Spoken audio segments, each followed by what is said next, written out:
Hello, everyone. Welcome to today's live session. I'll just put the risk warning up while we do the introduction. So, if you're new to these, we try and do these every day of the week, although I won't be doing one tomorrow, but we'll be back on Friday. And it's a look at really what's happened in financial markets over the last 24 hours, what to look out for, where the opportunities might be in the days ahead, really. Clearly, it's a big week for Brexit. We had the vote last night that Theresa May lost. I think it does feel a bit like we're all in a bit of a virtual reality game where we're forever 2 weeks away from leaving the EU, and that's it for the rest of our lives. But we do have, so there's the vote. Is there a vote today? There's a vote today, isn't there? On or is it tomorrow? You lose track of these things. I think maybe the more important vote is the vote on the 14th, which is tomorrow, and that's on delaying Brexit, extending Article 50. So I think that will be an interesting one, because if that fails, then we're leaving the EU without a deal, according to the BBC website, which I'm looking at now. And but if it passes, which you'd expect it would, then we have these 7 options of renegotiation, referendum, election, vote of no confidence, no Brexit, no deal. It's just a bit of a mess, really. But this week, today rather, I'm going to start off by looking at gold, because I'm sure, like everybody, I'm a little bit Brexit weary. So we won't start off looking at the pound. We'll take a look at gold. So I think that's been up for long enough. So let's just let's get into it. So we've seen gold move back up above $1,300. I was talking about it yesterday, or maybe earlier this week, when it was bobbling around sort of $12.99, that sort of area. But you can see this is the daily chart we're looking at now. So you can see sort of towards the end of yesterday, where did it close last night? It closed just below $1,302. And today we've seen it continue to follow through. So on the daily chart, you know, this is the, for me, this is the big trend that's important. That recovery from August is still going. We had got a bit overextended in February for the price of gold, overbought on the RSI.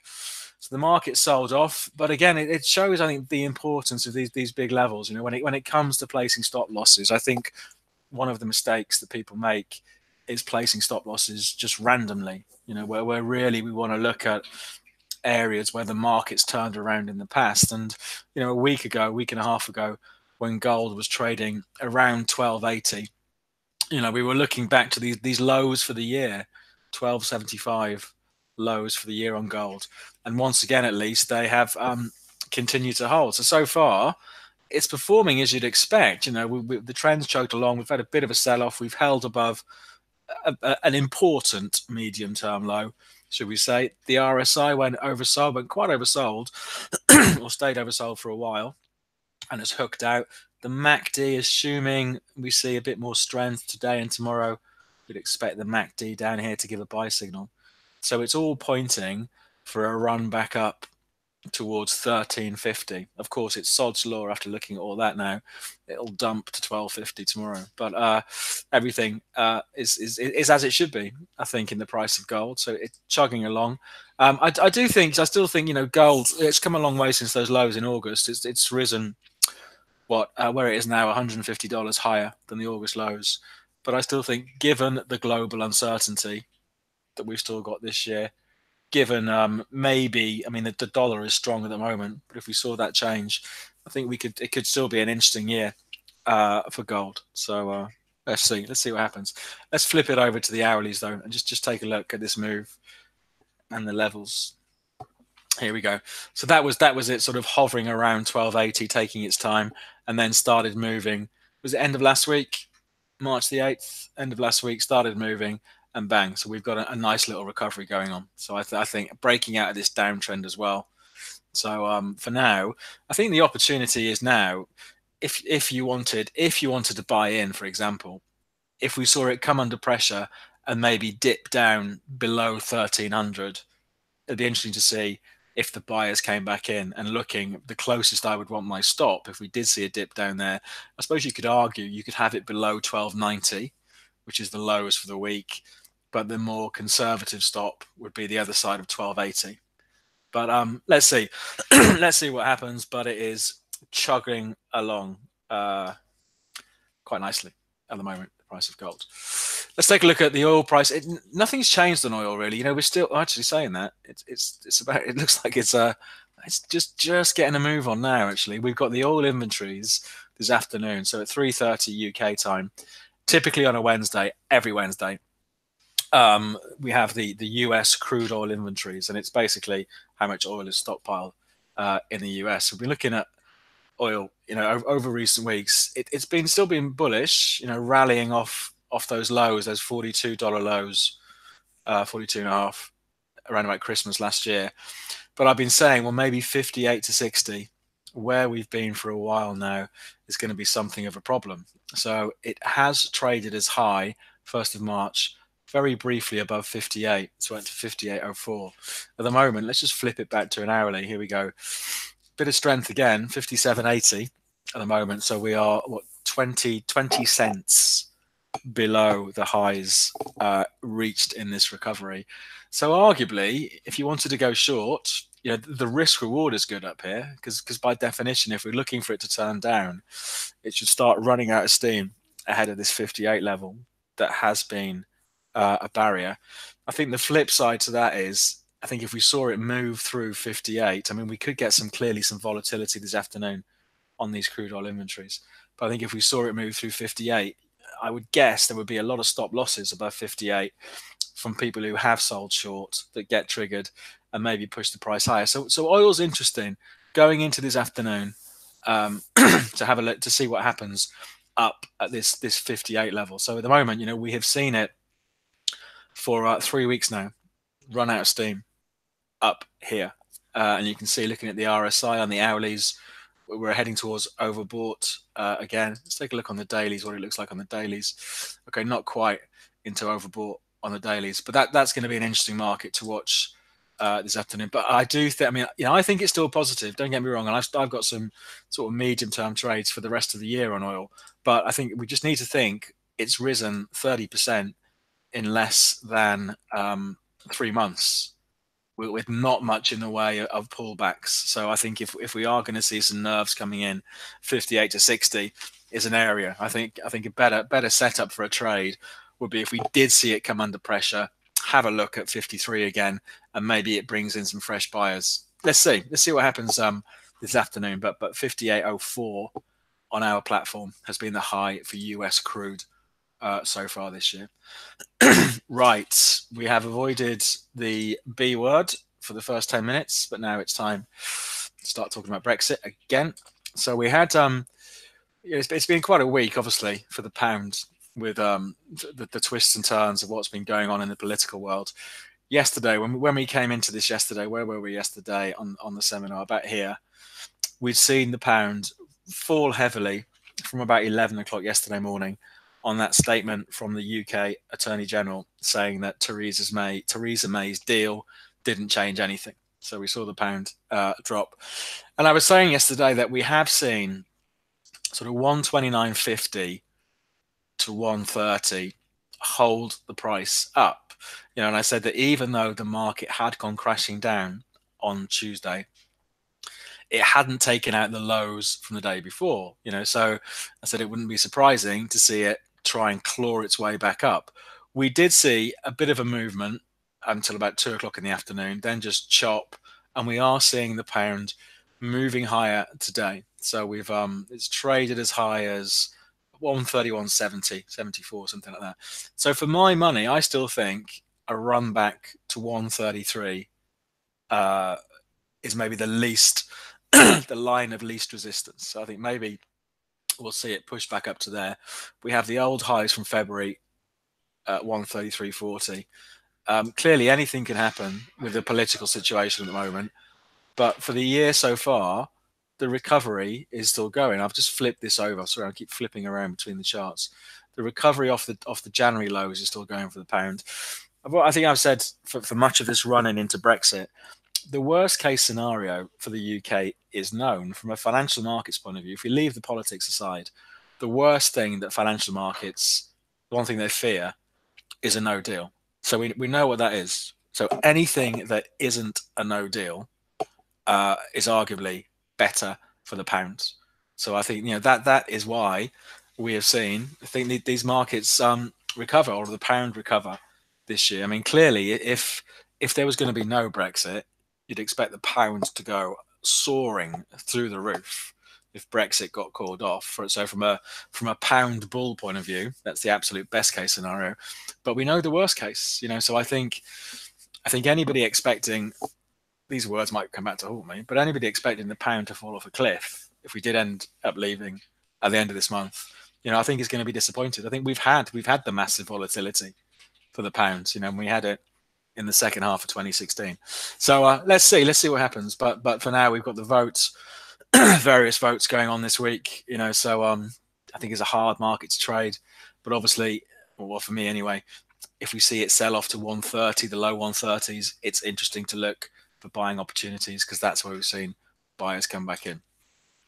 Euro US dollar. It's interesting, this, I think, in a sort of fairly quiet and just gradually moving its way higher way. Last Thursday, this is an hourly chart. We'll go back to the dailies in a minute.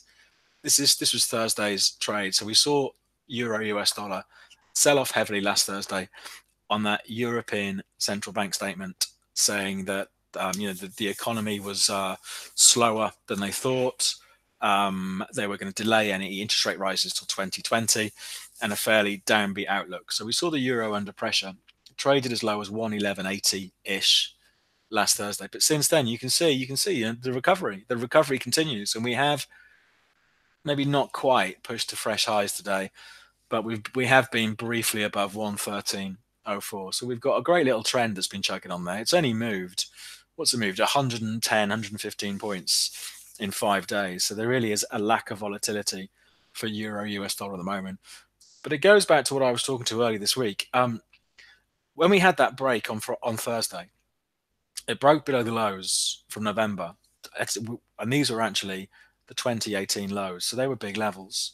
But as we'd seen back in November, we get the break below a big level. And I'm sure if any of you have looked at any charting stuff, a breakout below support, we're expecting the market to sell off. A breakout through resistance, we're expecting the market to rally. The euro hasn't been doing that. We're just getting these false breakouts.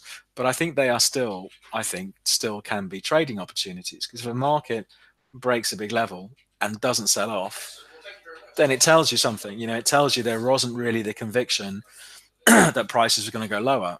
And I just wonder if we've seen the same thing with the move last Thursday to 22-month lows, or whatever it was, for euro dollar.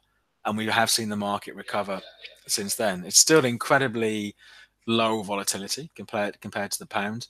But for me, maybe if it can break out of this downtrend that's been in place all year, this slight downtrend that comes in around about 113.60, I think there's an argument for maybe being a medium-term euro bull for the rest of the year. On the basis that, again, we know a lot of the bad news for the eurozone. It's going to be a really tough year. Germany only narrowly avoided recession. Maybe all the bad news is in because it can't break to new lows just yet. Let's see. But I think it's interesting that it has managed to chug its way a little bit higher. I think now, coming up above 113 to 150 could be a problem for euro US dollar. So maybe this gentle uptrend might come into some difficulties. But let's see what happens. And stock markets. I'll do stock markets. Then we'll move on to any questions. So if you've got any questions or any markets you want looking at, just drop me, put it in the chat thing on YouTube. So let's take a look at the Dow. We did see US markets move a little bit higher yesterday. Let me just see where it finished. So what did it do yesterday, the Dow? I think it did finish, was it slightly up or a little bit, or maybe a little bit down on the day? Let's bring it up and take a look at it, because we had that 200-point rally on whenever it was, on Monday of this week. So this is where we are on the Dow at the moment, trading at 25,650. I still think the strength that we saw on Monday has broken that downtrend that was in place for much of last week. Okay, so we had the market been in a really steady decline last week, pushed higher, big day on Monday, relatively speaking. Okay, it sold off a bit yesterday, but for me, I still think we have broken that downtrend. So for me, I'd be looking for a move back up towards Monday's highs, so back up towards 25,800. And as usual, it's, well, where do you set your stop losses? Well, what were the lows yesterday? The lows yesterday were around about 25,520 on the Dow. It slipped to 25,470 overnight.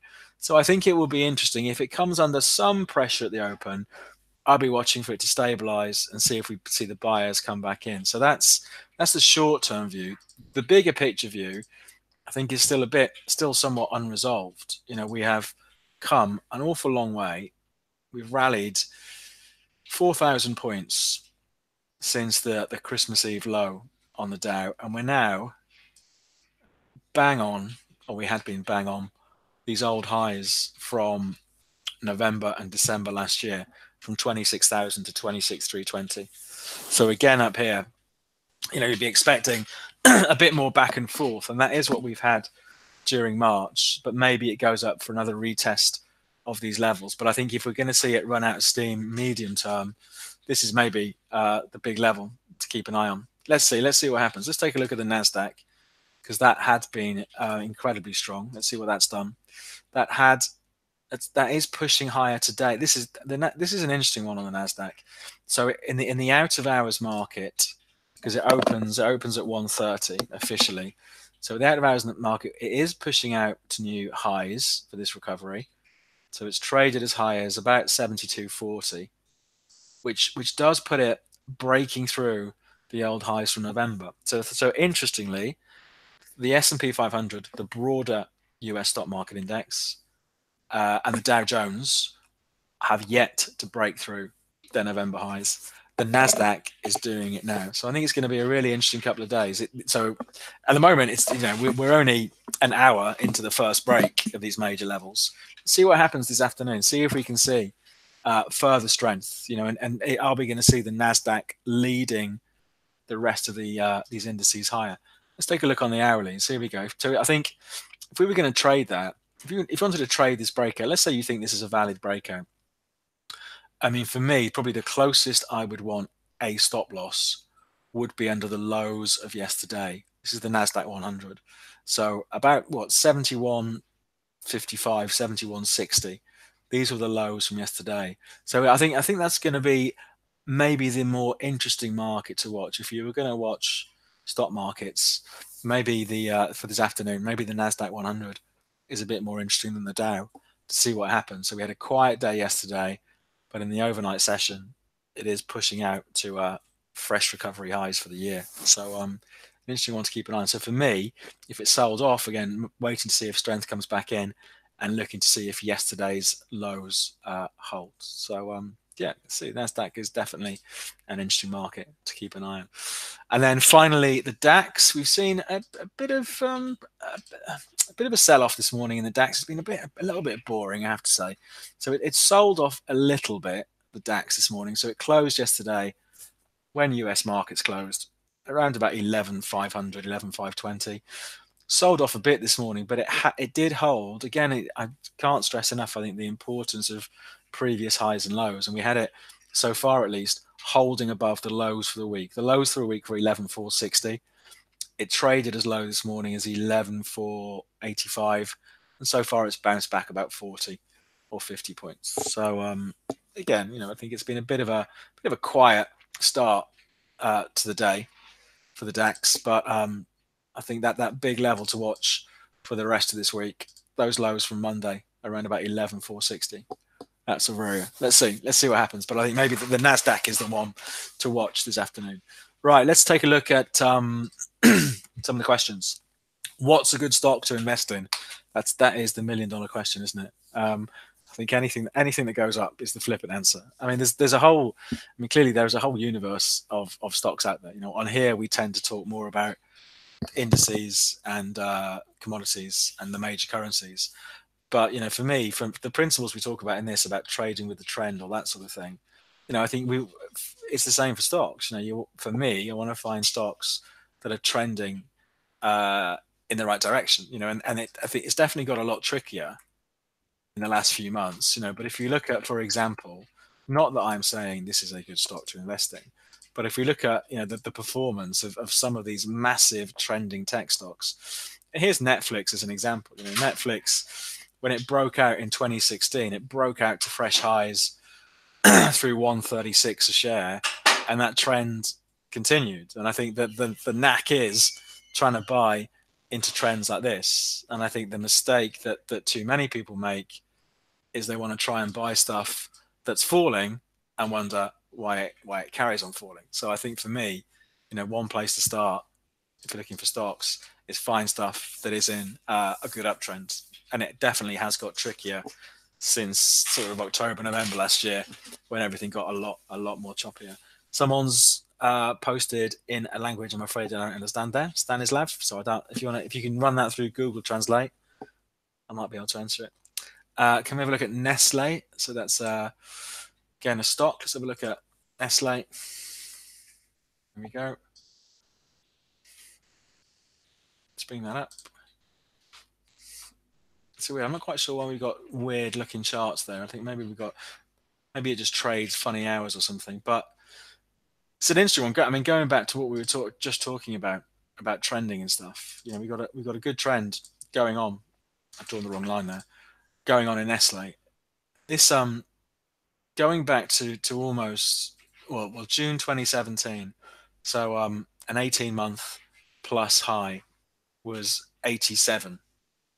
What is this? This is probably euros, isn't it? 87 was a real problem. Broke out on Valentine's Day, maybe as people bought lots of chocolates. I know that Nestle do more than chocolates, but so broke out there February the 14th, and we've seen it trend higher, and that's an interesting one, isn't it? Because even as of today, it's still making fresh highs. So it's a good example of a breakout stock. So Nicholas on the ball as usual. So a big level has broken out, and normally you would consider that to be bullish. The fact that the thing has moved through a level that's been a real problem in the past. As usual, the only question is, well, would you buy it now? Would you buy it at 93.20? And if you buy it there, where would you put your stop loss? I'll leave that one up to you. But that move is a bullish move there by Nestle. The India 50. Do we actually do the India 50? All right, that's not a market I ever look at. So I don't know. Don't think we cover it, unfortunately. I don't think we cover that. So unfortunately, I can't have a look at that. Any thoughts on Wirecard AG? Wirecard AG, I'd never heard of them, but that doesn't mean anything. Let's have a look. Wirecard AG. Here we go. Let's have a quick look at those. So I'm guessing again this is quoted in euros, as it's an AG, isn't it? So we've got a few duff prices in there. That's another really interesting one, isn't it? Where we had this. This shows you actually the importance of having a strategy of getting out and taking your profits. We had the market. It went from 43 in early 2017 to as high as 200. So we saw nearly a five-fold increase in under 3 years, and then halved by Feb this year, and it's just got incredibly volatile. I mean, for me, I would say that maybe the risk is the trend is still down. It looked like it was trying to break out there, ends up being a false breakout, gets absolutely clobbered, going from 170 sub 100. So for me, I suppose if you really, really had to buy it, where would you place your stop loss? Probably the closest I would want it is the other side of 86, which is a long way away from where it is now. I mean, I'd be tempted for me to sit on my hands and wait to see if things calm down. But I don't know what they do. But clearly there has been a shift in sentiment since September last year towards this one. After years of just gaining ground, nice steady uptrend, it's all gone a little bit crazy, hasn't it? Is my expert insight on this one. And I think for me, I'd wait for maybe some of the volatility that we saw late Jan, early Feb, see if it calms down. So yeah. German sterling yen. Oh, hang on, no, I'm reading too far in. XPO Logistics. Let's take a look at XPO. XPO. I've never heard of any of these companies. I really should read more. XPO. Oh, this is another one, isn't it?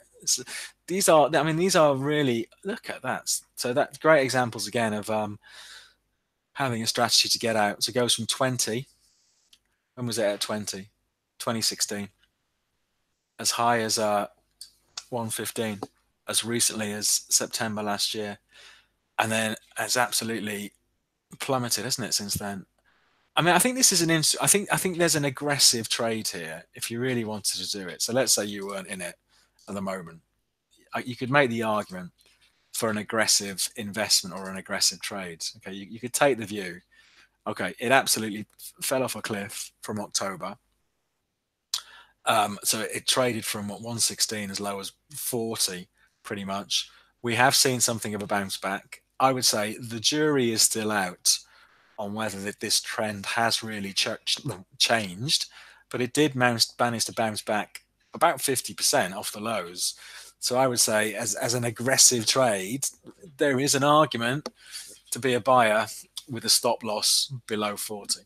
So I think if it goes below 40, I think plenty of people who thought, oh, thank God it stopped going down, bang, if it goes again, as we always see when support levels break, then maybe it brings out fresh selling. But it's interesting, just the level of volatility again over recent months after being a nice steady gainer for long times. But I think, yeah, 40 quid, $40, whatever it is, I don't know what the stock is an interesting one, because we did see quite a sharp turnaround ahead of here. So that's the level I would be watching. So sterling yen, let's have a look at that. So GBP, APY, sterling yen. Here we go. So we did have that odd move in many currencies on the second trading day of the year. So that's that odd spike there. So I must admit, I never really look at this one that much. I think it's quite a difficult one to call at the moment, isn't it? Because I think the question is on sterling yen. You could argue if we looked at that bit in isolation, so to the end of last year, and the pound had gone from 156 down to 142, then you could argue that the trend was definitely down, and we should be thinking about, sort of selling into any strength. Maybe it's not the best trend on in the world, but maybe looking something like that. So we walk through, falls off a cliff. So if you're short, you'd be happy. Sees it bounce back, getting ready to sell again, and back it sort of breaks out, but then doesn't. I think that's the question. I think there are two ways to play this. If you thought that trend was still in place and this move in early March was a false break, you'd go short. You'd go short at 146.67, and you'd have your stop loss probably above these highs for late Feb, or even the highs from September last year.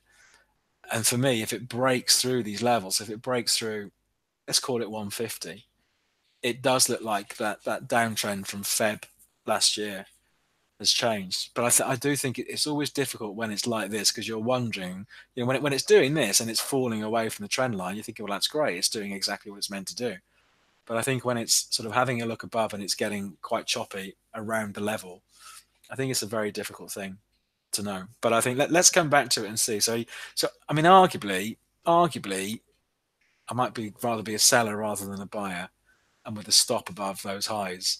And I think if it breaks 150, then we have to start looking at maybe more aggressive targets, maybe back to the 2018 highs on sterling yen. So it's an interesting one. Let's come back to it over the next few weeks and see. German 30, we did do the German 30, but we'll have a quick look at it again. So we did have a quick look at the German 30, and like I said, the big level for the DAX, the German 30, is the lows for the week. I think so. The lows for the week are 11,460 around here. So the market has been as high as 11,640 yesterday. Gapped down this morning to 11,480 and has bounced back about 40 points. So it's been a bit quiet, but I think the lows for the week are the big ones, about 11,460. Can we have a look at the China A50? Wow, we are getting all the markets today, aren't we? Let's have a Quick look. China A50. There it is. The FTSE China A50. Uh, oh, that's interesting, isn't it? That is interesting. That one. Again, I've got no idea what this market is, but I'm guessing it's some sort of Chinese index made by FTSE. But it's interesting, this one, that we had this sell-off for all of last year. All of it. So the China 50 peaked at just shy of 15,000 in January last year. Traded as low as 10,000 by January this year. And then the story since then, no one saw that coming. That sort of fantastic trend where it just goes up every week. But again, a bit more volatile over the last week or so. But clearly, I think, we've broken out of that downtrend. We broke out that downtrend back at the end of Jan. For me, that new trend is still going. So the only question is, if I was a buyer, where would you put your stop? I suppose a really aggressive stop is the low from the end of last week, and maybe more relaxed stop is back below these lows. It's an interesting one, though. I mean, that has been a great little recovery since January. It's up 20% or so, isn't it? So that is it's a big old move. Tilray. Hang on a second. What's that one? Tilray Inc. So I'm guessing it's US listed because it's not trading yet. Let's have a look. Oh, I don't know why. Have they only just floated? Because we've only got a couple of months worth of data. No, so having a quick look. No, I think for some. Oh yes, yeah, they did. They only came to the market in July last year, and we've only got a bit of data. So I think this. I don't know. It looks a bit boring. It looks a bit boring on our data on the few months we've got, doesn't it? I mean, clearly we have seen support around here, sort of 66, 67, but I just think it looks a little bit sideways, and I don't think we got enough data there, to be perfectly honest with you. And then the last one coming in so far is Aussie yen, so the Australian dollar against the Japanese yen. So that's a bit more comfortable with that market. Let's have a look. Australian dollar, Japanese yen. Have a look at those. So again, we had that that sharp sell-off move on the 2nd of Jan. Just a bit of a. I mean, even if we took that odd move out of the equation, if we look at how it's traded for much of this year, it's much less volatility than we had for a lot of the last year. So if we're a bit sideways, really, aren't we, on the Australian dollar, Japanese yen? If we just try and take this out, I mean, I don't know. It's one of those again where there we go. So we're going back. You can see just how sideways it's been since after that big sell-off. And at the moment, it's in the middle of the range, isn't it? The lows are 77, the highs are 80, and it's 78.5. So we are slap bang in the middle of the range. I suppose if you really, really had to trade it, you could take the view, well, the trend since March the 8th has been up. It's come under a bit of pressure overnight, maybe a false break beneath those lows. Maybe we're going to carry on going up. So arguably an aggressive trade would be a stop underneath the lows from early this morning, or even these lows from the 11th of March. So being a buyer, looking for it to maybe squeeze a bit higher back up to 79. But looking at the sort of the bigger picture, it's pretty sideways, isn't it? So let's see. Right, we will wrap things up there. So I think that the markets to watch this afternoon out of the usual stuff we look at, the NASDAQ 100 is interesting because it is moving in the out of hours market. It is moving to new highs for the year, and we are not seeing that in other stock markets. So there's the really short-term chart. So that's interesting, and I think to watch, if it did weaken, watch how it performs around yesterday's lows, wherever they were, down here somewhere, 71.60. But it's interesting the Nasdaq's breaking out. The price of crude oil, because it is pushing back towards the highs for the year at 58. So it's still trading right around there now at 58. And we do have, there's the 58 level that's held oil down since February. So it's almost bang on it now. And we do have the crude oil inventories this afternoon So let's see what happens. And of course the pound, because we've got votes left, right, and centre, haven't we? So I think, barring any ridiculous surprises, we could see the market claw its way back up a bit higher for the pound. But let's see what happens with the political world. So like I say, I'm not doing this tomorrow because I'm out tomorrow, but we'll be back on Friday to see where we are with everything. To open an account, find out more about the company, go to Capital.com. Go to the website. If you have any questions after watching this, just leave. If you want to leave a question underneath the YouTube video, the recording, I'll check back. Otherwise, drop me an email, david.jones@capital.com. So thanks for coming along today, and we'll do it all again on Friday, and hopefully see you then.